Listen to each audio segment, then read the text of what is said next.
What's up, everybody? Welcome back to the Chemical Guys Detail Garage. Today I have Joseph in here and he's going to help me explain a topic that we really haven't covered yet, and that is what they're looking for when you return a leased vehicle.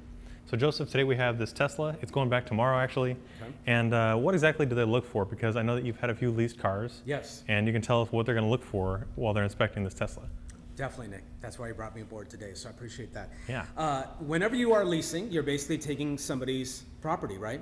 So you got to take good care of that property. So whenever it comes down to the inspection of that, like with anything, they're going to see, hey, what condition is this vehicle in? Absolutely. So you will have normal wear and tear that's going to happen. So you're going to see like little fine rock chips, not so much of a big deal, right? But then they're going to be looking at things like we walk over here, right, to see the wheels. They're going to look to see, hey, is there a lot of curb rash on there? The tires, are they mixed match tires? That's a key thing. So if you ever get a flat or anything happens, a blowout, you want to make sure that the tires are the exact tires matching with the other three.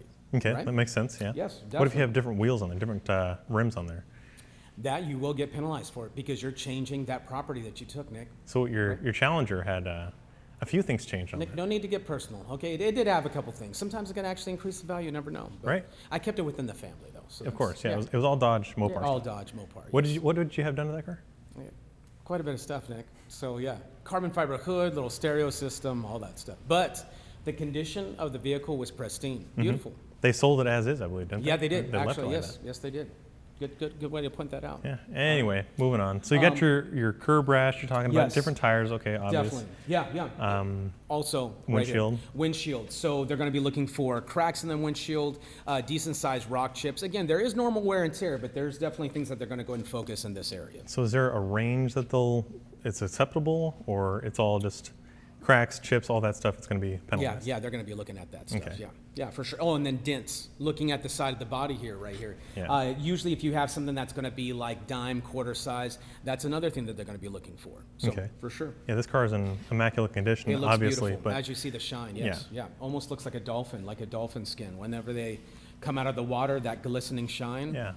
This is like therapy for you. It is. Anyway, it is. so yes. dents, there obviously is none on this vehicle. I don't see many scratches, but say you do have scratches. I know that there's a certain range that they will look there's for. going to be different things. It all depends on the manufacturer like that you're working with. I mean, some of them are going to be a few inches long to, of course, if you have half the doors all keyed, that definitely could cause some problems, right? Yeah, so, ex-girlfriends and stuff like that coming after your vehicle. I know, I don't want to talk about what happened to me back in '85, right? Really? No, I don't even know. That date sounded nice.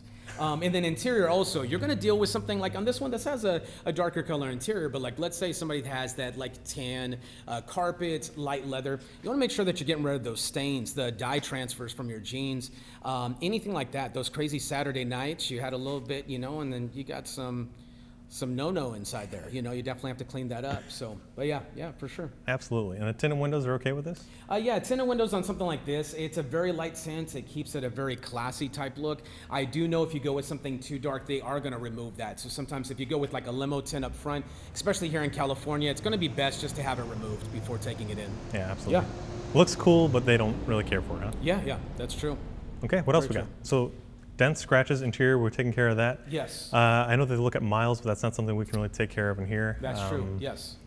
What else you got? The other thing is that if you really alter some things around, like, whenever you're dealing with, exhaust is something usually people get away with, but whenever you're doing like a lot more stuff in the engine, like you were talking about, hey, what if this car had an intake? And I had to correct you, right? Because it's a Tesla. I don't know of a Tesla with an intake, right? Really? Well, yeah. Don't start. Okay, well, you know what I mean. Aftermarket intake, and just different things like that. Modifications. Remember, you're taking possession of somebody's property with a promise that you're going to give it back in perfect condition, and so that's what's really important about these. So I think you covered a lot there, Joseph. I appreciate it. Did, yeah. So we have a few more things that we want to take care of on this Tesla. We're going to jump on the interior because there's still some light staining in there, and then we also need to remove all the personal effects because we don't want to send the car back with some random things rolling around. So we'll get back on that. Joseph, appreciate it again. Always. And for you guys, if you happen to be in the Los Angeles area, please come down and visit me at Detail Garage. We always have a lot of great, exciting events, and also we'll get Nick to come out and say hi too. That's absolutely correct. We'll be there. For sure. All right, Joseph. Appreciate that long handshake. Yeah. Kind of awkward. You can let go now. Thank you, man. Okay. All right. Bye. All right. Thanks. Okay. Let go. All right. Alrighty, guys. So we'll get back onto this Tesla. I mentioned we already washed it. It's in pretty good condition because we do routinely detail this car. The paint's pretty smooth. We'll throw in a quick wax just to give it that last pop, But in the meantime, we'll get everything out of the car so we can send this car back in pristine condition.